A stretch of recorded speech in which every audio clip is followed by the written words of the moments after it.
Olá, boa tarde a todas e a todos, como vocês estão?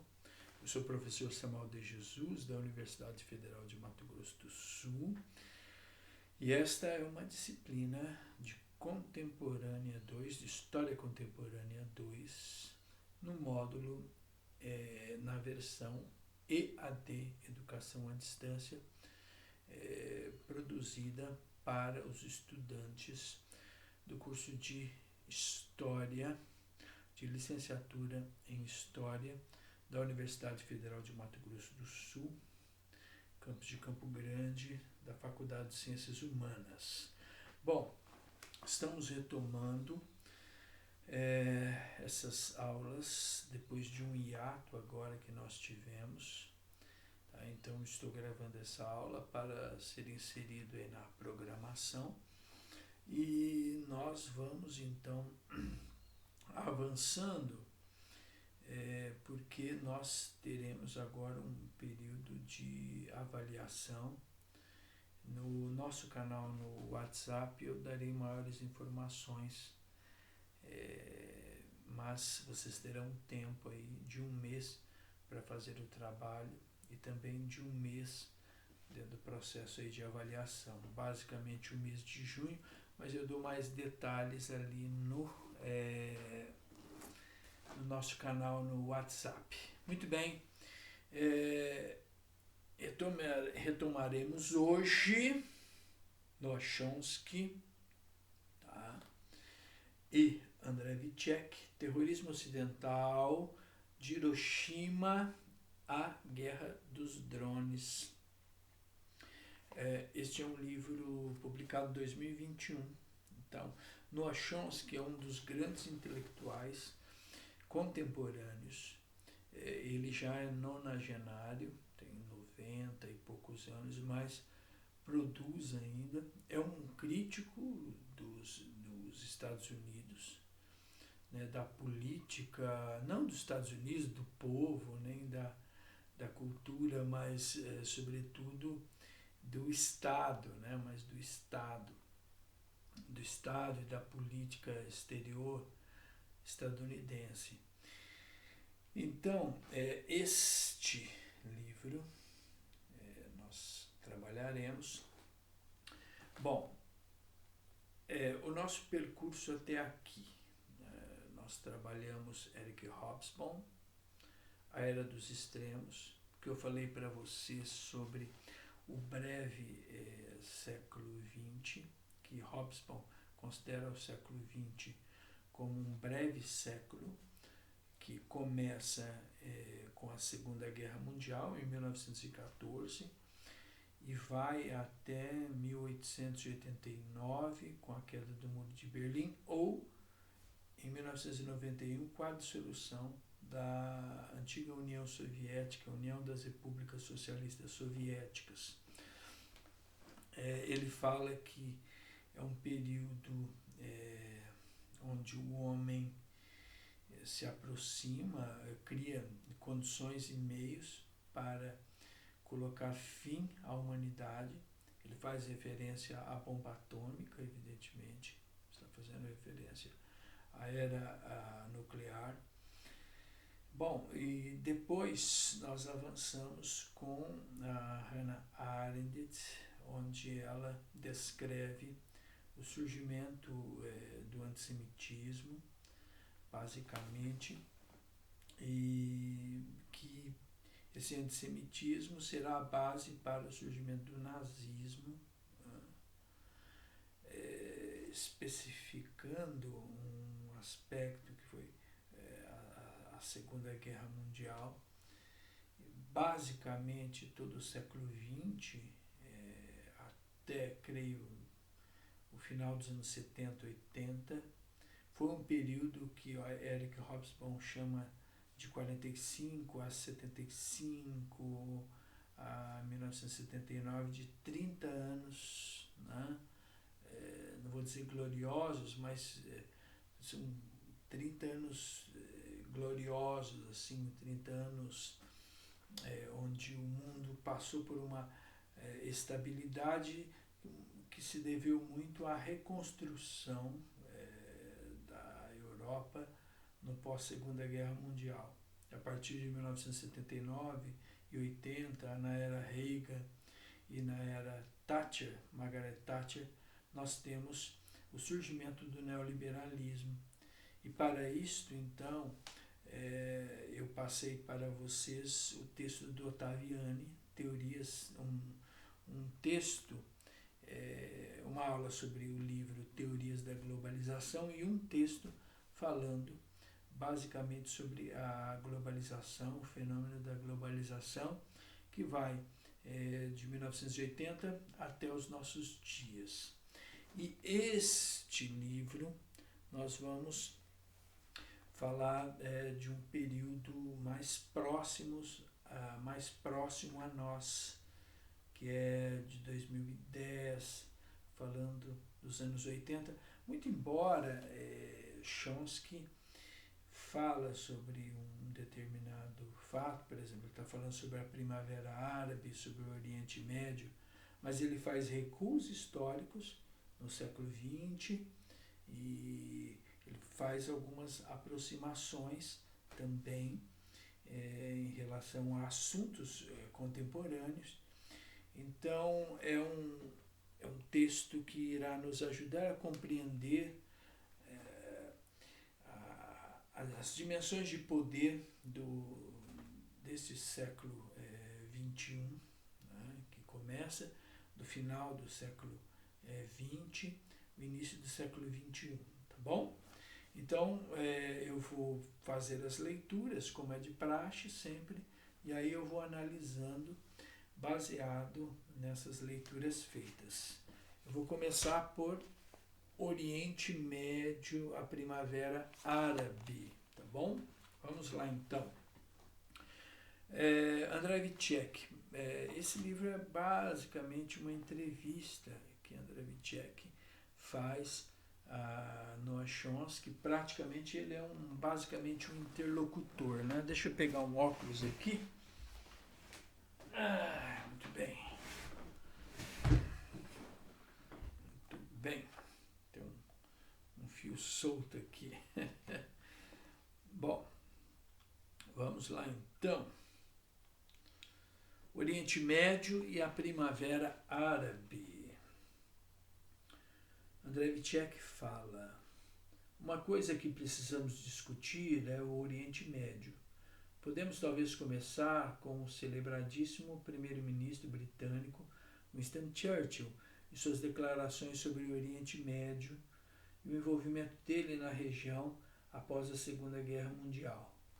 Isso Andrei Vicek fala. Como eu disse, está falando sobre a Primavera Árabe, mas é feito assim, recuos históricos, se volta para está se falando de um fato que é a Primavera Árabe, que ocorreu em 2010, já no século XXI, mas para explicar esse fato, ele faz um recuo no século XX, tá bom?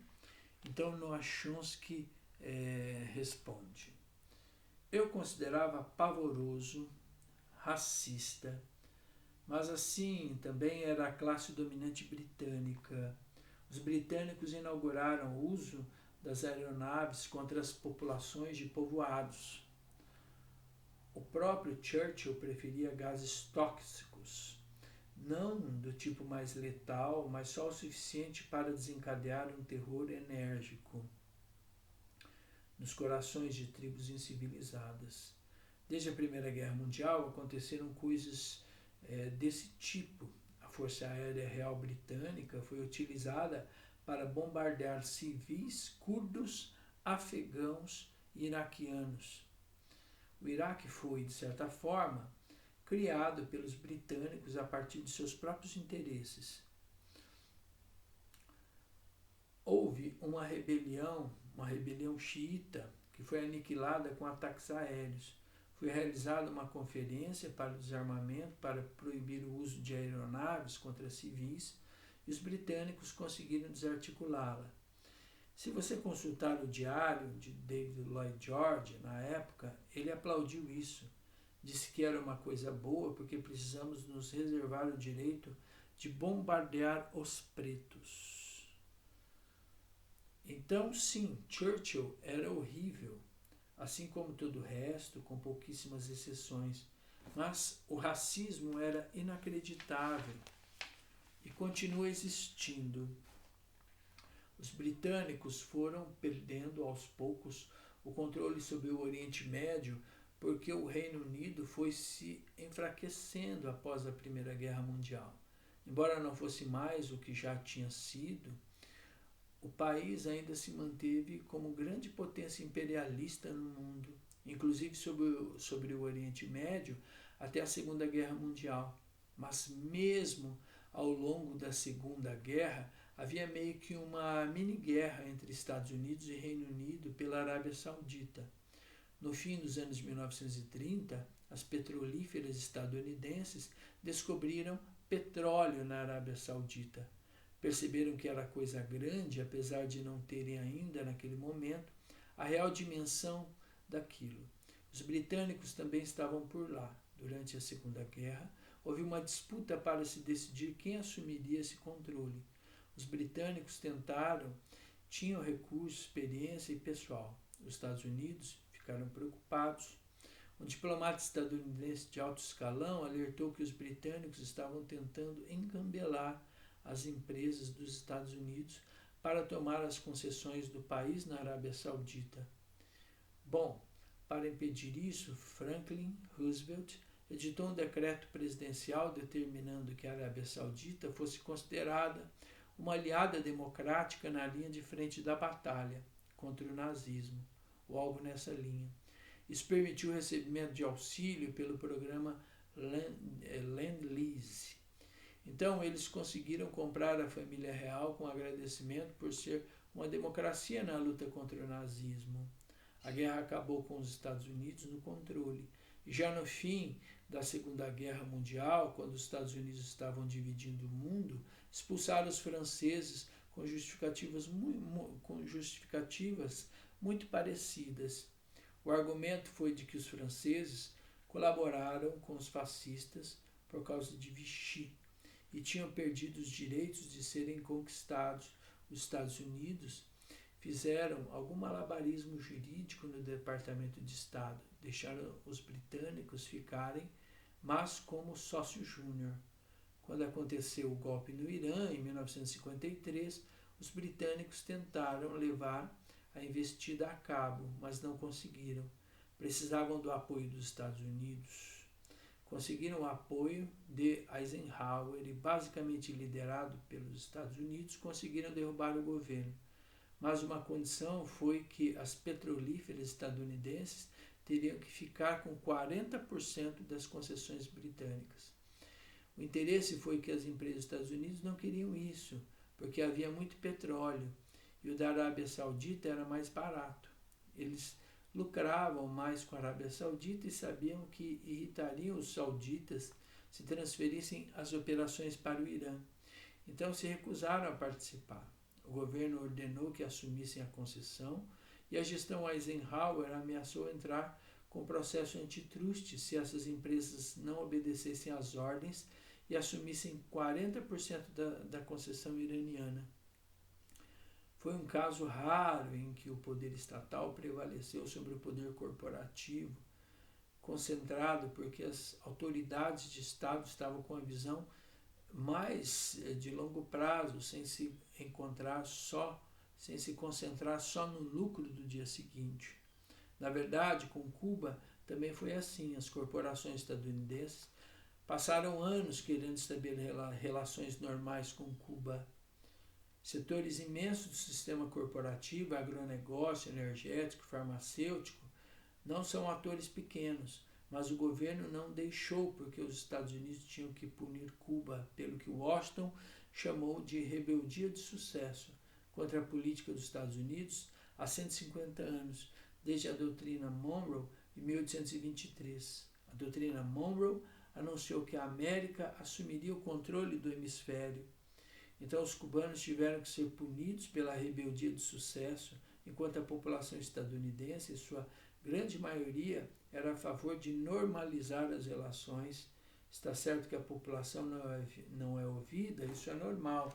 O mais impressionante foi que grandes setores do poder econômico perderam a disputa, como foi o caso do Irã em 1953.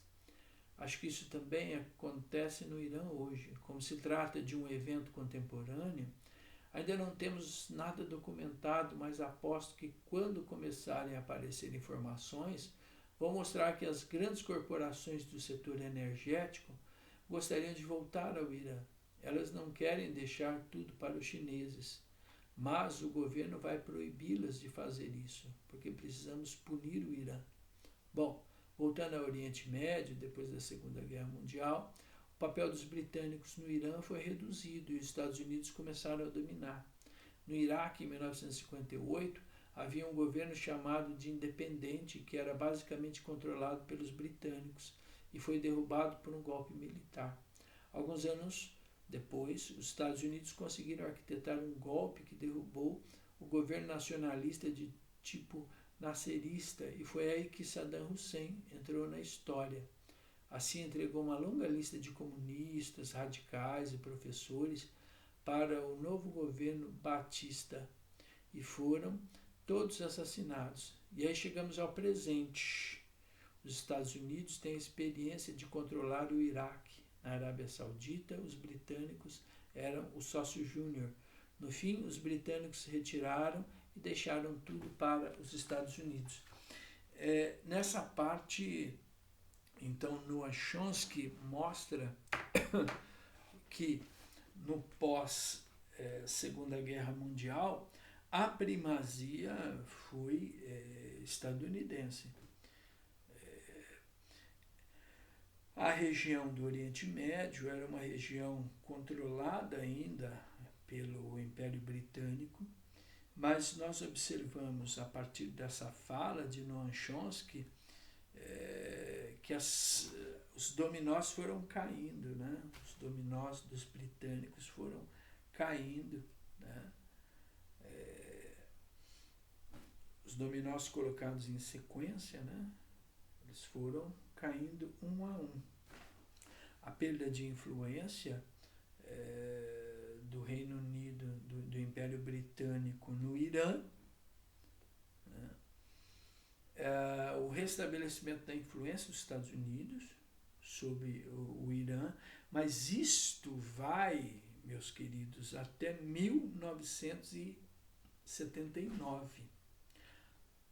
Por que 1979? Porque em 1979 nós temos a Revolução Iraniana, tá? Sob a liderança do Ayatollah Khomeini, nós temos uma revolução xiita e anti-Estados Unidos no Irã. Mas é interessante porque vocês já observam que é padrão, né, que os Estados Unidos utilizam esses golpes de Estado fomentando líderes nacionais, geralmente líderes pró-Estados Unidos, financiam essas pessoas, né, com recursos. Isso foi feito aqui na ditadura militar no Brasil, com a criação de alguns grupos que eram responsáveis pelo fomento e pela difusão de uma propaganda pró-Estados Unidos, né? Havia uma instituição que agora não estou me lembrando, não estou me lembrando o nome dela, né? Eu não vou arriscar para não me equivocar, mas depois eu coloco. Mas isso é muito típico, né? É uma medida que os Estados Unidos se acirrou no pós-Segunda Guerra Mundial. E é interessante observar também que Cuba, que era o quintal dos Estados Unidos, tem uma revolução em Cuba em 1959 também, né? E é uma revolução anti-Estados Unidos, inicialmente. Inicialmente ela não é uma revolução comunista, mas acaba se convertendo ao socialismo, Cuba, nos anos seguintes, no início dos anos 60. E é interessante porque se estabelece então ali um governo anti-Estados Unidos, anti-imperialismo, e isso ocorrerá, por exemplo, no Egito, no canal de Suez, com o presidente Nasser. Então você tem ali no Egito também uma revolução anti-Estados Unidos também. Então é interessante vocês observarem que após a Segunda Guerra Mundial, nós, isso no contexto da Guerra Fria, nós teremos aí a luta, mas o Chomsky fala que não é uma luta dos Estados Unidos contra a União Soviética no contexto da Guerra Fria. Não, é uma guerra entre os países imperialistas, entre Estados Unidos e Grã-Bretanha, para decidir quem tem a hegemonia mundial, quem vai liderar o bloco capitalista. Trata-se disso. Quem vai liderar o bloco capitalista no século XX? São favas contadas, É evidente que será os Estados Unidos, que é o país que sai fortalecido da Segunda Guerra Mundial. A Grã-Bretanha não manterá sua hegemonia, ela irá se retirar, sobretudo da Ásia,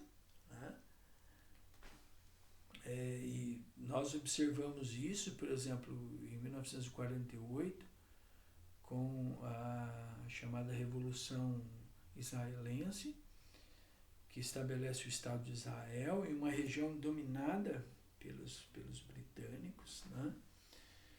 Então, basicamente, é um momento de declínio do Reino Unido, porque a Inglaterra é destroçada, ela resiste, ela vence aos nazistas, mas os aviões da Luftwaffe, que cruzaram os céus de Londres, arrasaram Londres. Então, a Inglaterra é um país em reconstrução também. E é interessante porque Winston Churchill foi escolhido para ser o Overlord, ser o senhor da guerra, o Lord of War, e após ter vencido, ele não é reeleito, não é reconduzido ao cargo de primeiro-ministro no pós-guerra. E isso é algo que merece a nossa atenção. Mas, enfim, então, é claro que o Reino Unido encontrará o seu declínio. Bom, vamos avançando aqui. Então, André Vicek fala para Noam Chomsky. Claro, a Arábia Saudita tem um poder tremendo de desestabilizar o mundo. E sua influência vai desde o Bahrein até a Indonésia. No Bahrein existe o medo de que o país seja anexado pela Arábia Saudita. O exército saudita fica entrando e saindo do Bahrein.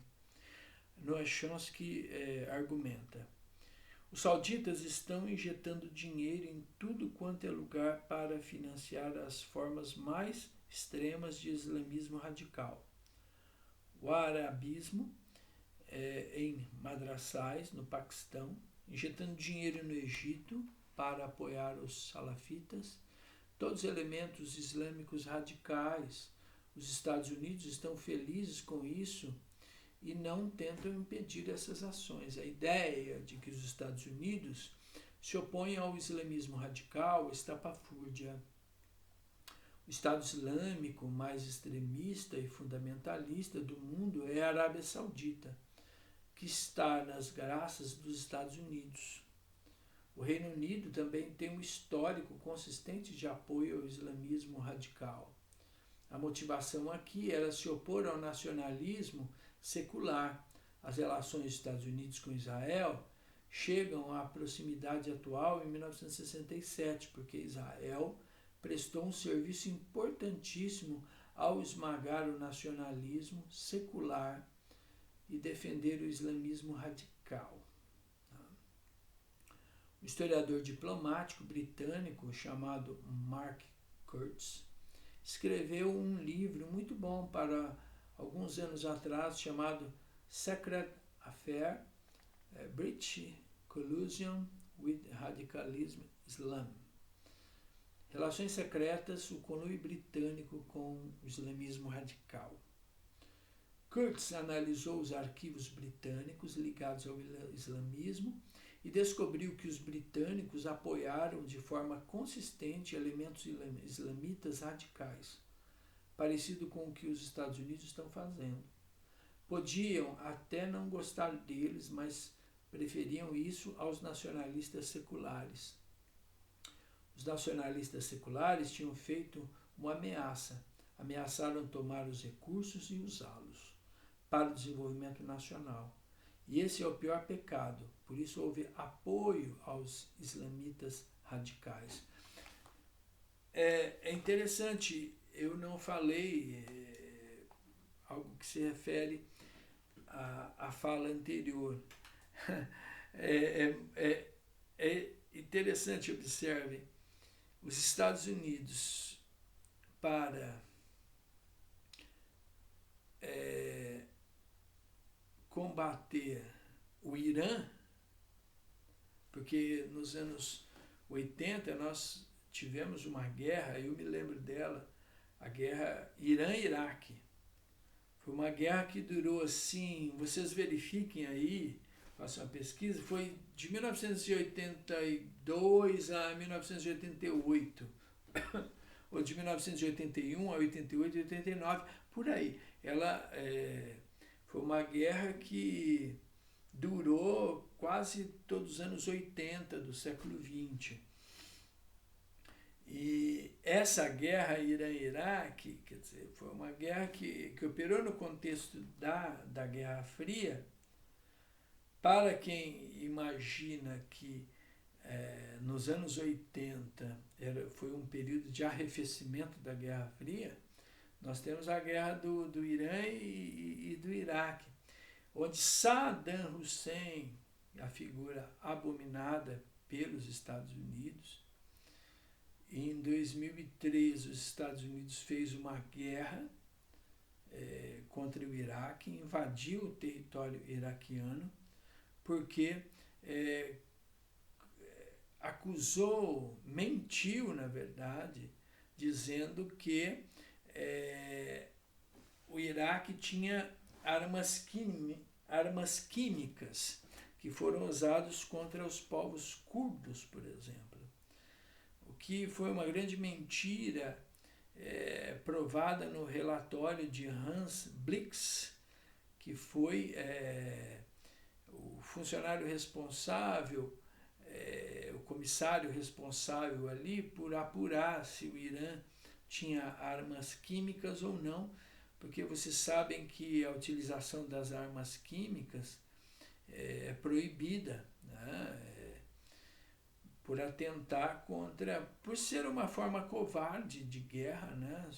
Por ser uma forma, não que todas as guerras são desumanas, né? Nós estamos observando agora o massacre que Israel promove em Gaza, né? Mas só que também Netanyahu agora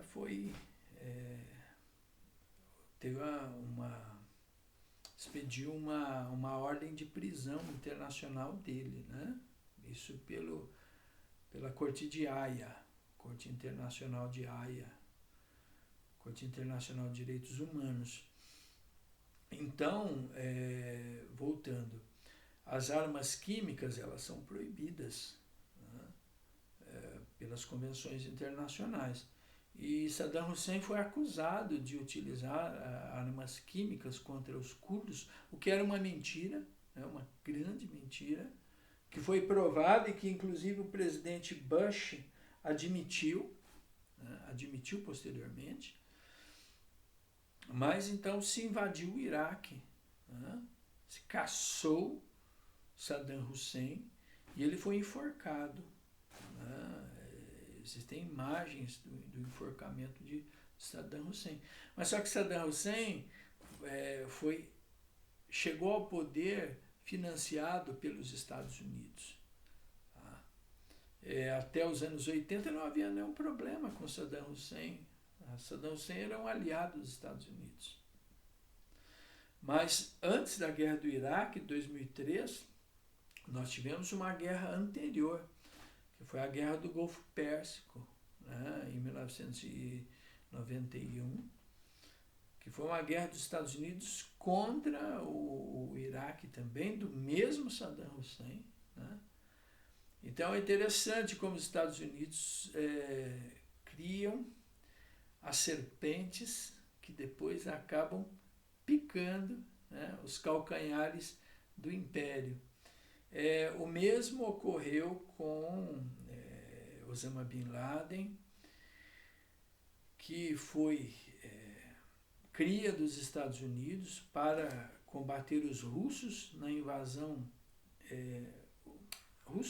a antiga União Soviética, né? Que invadiu o Afeganistão em 1980. Tá? Então, Saddam Hussein fazia parte da resistência afegã à invasão russa, à invasão soviética, em 1980. E depois também Osama Bin Laden se voltou contra os Estados Unidos, e Osama Bin Laden é acusado pelos Estados Unidos, de ter promovido ali os atos terroristas no 11 de setembro, tá? Que derrubou o World Trade Center, que explodiu parte do Pentágono. Tá? Então, e houve um outro avião que caiu ainda e que dizem, né, que esse avião iria explodir a Estátua da Liberdade. Então, a Estátua da Liberdade como um símbolo ideológico, o World Trade Center como um símbolo financeiro e o Pentágono como um símbolo militar. 3 aí, ó, né? 3 vigas, suportes ideológicos e símbolos, né, do poderio estadunidense. Então, isto é algo que as pessoas foram fomentadas pelos Estados Unidos, né? Então, mas Saddam Hussein, tanto Saddam Hussein quanto Osama Bin Laden, eles surgem dentro do contexto da Guerra Fria, né? O Irã pró-União Soviética, o Iraque pró-Estados Unidos, entrou em guerra nos anos 80, Osama Bin Laden para fazer frente à invasão russa em 1980 no Afeganistão, contexto da Guerra Fria. Tá? Então, vamos avançando aqui. Dravicek. O apoio dos Estados Unidos aos Mujahideen do Afeganistão, o apoio dos Estados Unidos aos Mujahideen do Afeganistão está muito bem documentado. É o que eu acabei de falar. O apoio dos Estados Unidos aos Mujahideen, a Osama Bin Laden. Tá? Osama Bin Laden é responsável pelo 11 de setembro. Tá? Mas o que não é tão conhecido é que quase todos os movimentos islamistas radicais do Sudeste Asiático estão de alguma forma conectados com aquela guerra do Afeganistão. Foi lá que os quadros islamitas radicais do Sudeste Asiático se radicalizaram e foram doutrinados nos campos de batalha do Afeganistão. Lá, eles lutaram em nome do Ocidente, foram pagos com dinheiro ocidental e foram armados por Washington e Londres.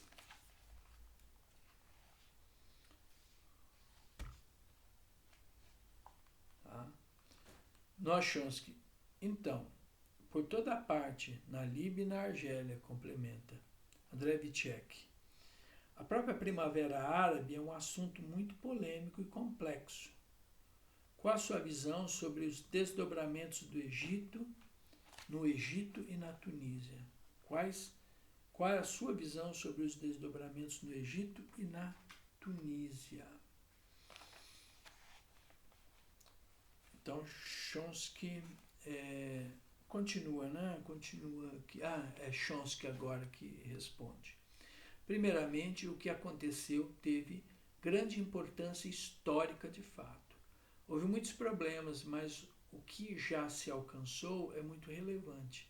Naturalmente, as forças islamitas tomaram o controle do sistema parlamentar. Elas já se organizavam há décadas e recebem um grande apoio financeiro da Arábia Saudita, que tem a forma mais reacionária de islamismo que existe no mundo. E os Estados Unidos, o Reino Unido e a França estão bem dispostos a tolerar a Irmandade Muçulmana islamista por ser basicamente neoliberal. Na Tunísia, o Ennahda, partido islamista, até moderado, acabou assumindo praticamente tudo. No Egito, a situação ainda está se desenrolando. Mas o que chama a atenção é que esses dois países onde houve o maior progresso, Egito e Tunísia, são os dois países que tinham um movimento forte de trabalhadores militantes que lutavam há anos por direitos trabalhistas. No Egito, os protestos na Praça Tahrir foram liderados e iniciados pelo chamado Movimento 6 de Abril de jovens profissionais. Por que 6 de Abril? Bom, porque nesse dia, em 2008, houve grandes protestos de trabalhadores organizados no conglomerado industrial de Al-Mahala, com atividades de apoio em todos os lugares e que foram reprimidas pela ditadura. Um grupo de jovens trabalhadores se uniu para continuar a luta sob aquele mesmo nome e desencadeou os levantes de janeiro de 2011, a Primavera Árabe no Egito. Uma das conquistas reais da Primavera Árabe no Egito foi reduzida e talvez até eliminada com a repressão à organização dos trabalhadores. Foi a primeira vez que conseguiram organizar sindicatos independentes, uma coisa que nunca tinha sido possível, talvez, conquistar mais independência. Houve casos de trabalhadores que tomaram fábricas, várias coisas positivas, mas isso ainda precisa materializar no sistema parlamentar. A outra conquista no Egito e na Tunísia foi um extremo relaxamento de repressão à liberdade de expressão. Então, hoje,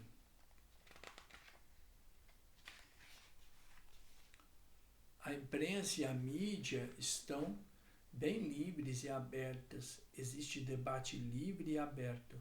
Todos esses desdobramentos são muito importantes. Os militares ainda estão lá, mas no Egito, que na Tunísia, mais suspeito que essa agitação criada vai gerar ainda mais coisas.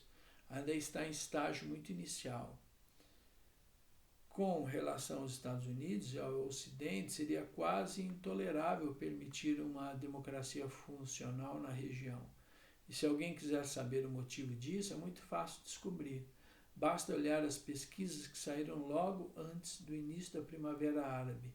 No fim de 2010, às vésperas da Primavera Árabe, foram realizadas pesquisas de opinião no mundo árabe, sobretudo no Egito, conduzidas por grandes institutos ocidentais de pesquisa. Desde então, foram feitos outros levantamentos e os resultados em geral são parecidos.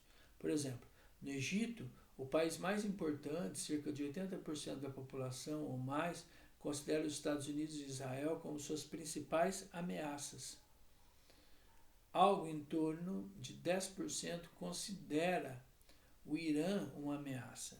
Na verdade, a oposição à política dos Estados Unidos é tão forte que uma maioria considerável acreditava que a região estaria em situação melhor se o Irã tivesse armas nucleares para compensar o poderio dos Estados Unidos e de Israel como cliente dos Estados Unidos. Parte dos resultados foi semelhante em todo o mundo árabe. Bom, em uma democracia séria, as opiniões populares teriam alguma influência na elaboração de políticas. Portanto, fica bem evidente que, se depender de Londres, Paris e Washington, não vão permitir que isso aconteça. Eles precisam fazer de tudo para abalar os elementos democráticos da Primavera Árabe. E é isso que vem fazendo. Essa postura é bem consistente com o que já se viu no passado, não só na região, nos países que interessam mais a eles. Nas ditaduras petrolíferas, praticamente não aconteceu nada, nenhuma mudança. Os levantes foram logo reprimidos. No Bahrein, a Arábia Saudita enviou forças militares que permitiram que o rei coibisse os protestos com muita violência, com invasão de hospitais, tortura e tudo mais. Ouviu-se alguma crítica no Ocidente, mas não muita. E mais importante, no leste da Arábia Saudita tem uma população xiita que sofreu repressão muito pesada. É a região onde está a maioria do petróleo, então é um lugar muito delicado. No Egito e na Tunísia, os Estados Unidos e aliados seguiram o plano tradicional, já adotado à exaustão, onde algum ditador favorecido não consegue se manter, talvez com a perda do apoio de militares como Somoza, Ferdinand Marcos, François Duvalier, Hadij Mohamed, Suharto, Mobutu, Sese Seko, entre outros. O plano, então, é apoiá-lo até o último momento e, quando a situação se torna insustentável, mandá-lo para algum lugar e tentar reconstruir a antiga ordem. É claro, dizer o quanto se ama a democracia, essa é a rotina. Tem que ser muito esperto para não ver. Aliás, também tem um caso interessante no leste europeu. Nicolae Ceausescu, o pior dos ditadores comunistas, mas queridinho do Ocidente, Reagan e Thatcher. Margaret Thatcher o adoravam. Deram apoio a ele até o último segundo e, quando ficou impossível continuar, ele acabou sendo derrubado e morto. O plano de rotina foi implantado novamente. É exatamente o que estão fazendo no Egito e na Tunísia. Por algum motivo, isso não é visto. É mais um exemplo de colonialismo internalizado. Mesmo acontecendo repetidas vezes, você não consegue enxergar. A única coisa que vemos é o nosso amor pela democracia. Bom, a Primavera Árabe foi um movimento que pareceu espontâneo, que atingiu o Egito, que atingiu a Tunísia, que atingiu a Líbia, que atingiu boa parte ali dos países do norte da África saariana. Atingiu a Síria também, mas no Egito Hosni Mubarak caiu, na Líbia, né, o Gaddafi caiu, tá? Muammar Gaddafi.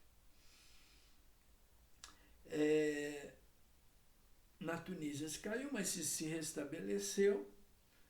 Agora,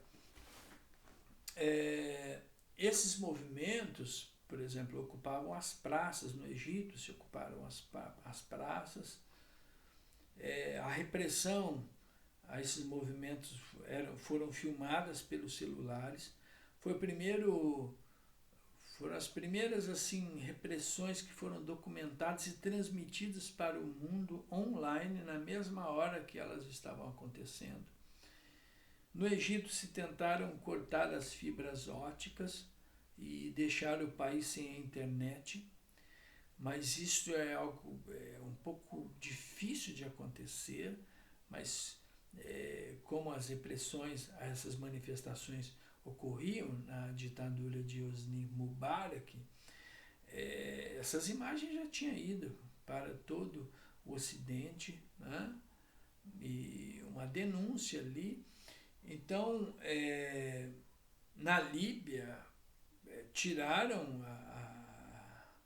a força, né? O Muammar Gaddafi, que foi foragido, né? E depois foi encontrado. Tá? E antes de morrer sofreu violência sexual, para vocês terem uma ideia. Tá? Parece que sofreu sodomia antes de ser praticamente linchado. Né? Mas é interessante porque todo mundo acha que na Líbia, né, se fez uma pressão muito grande para que o ditador ali, o nome dele agora não me ocorre, mas para que ele caísse, e não caiu até hoje. Né? Por quê? Porque a Rússia acabou dando suporte e a Rússia mandou tropas para a Síria. Tá? Então, praticamente o regime continua intocado. O que nós vimos foram refugiados que foram para a Europa, tá? E muitos países fechando a porta, muitos países como a Hungria e a Polônia. Tá? Nesses países, devido a esse fluxo migratório, nós tivemos a ascensão da extrema-direita. É aí que a extrema-direita se acende ali na Polônia e na Hungria, basicamente, como políticas de contenção de fluxos migratórios, mas é interessante que quando surge a guerra entre a Ucrânia e a Rússia, entre Rússia e Ucrânia, os refugiados ali ucranianos, ninguém achou muito ruim, né? Então, a questão de se opor à imigração síria tem um cunho de racismo, né?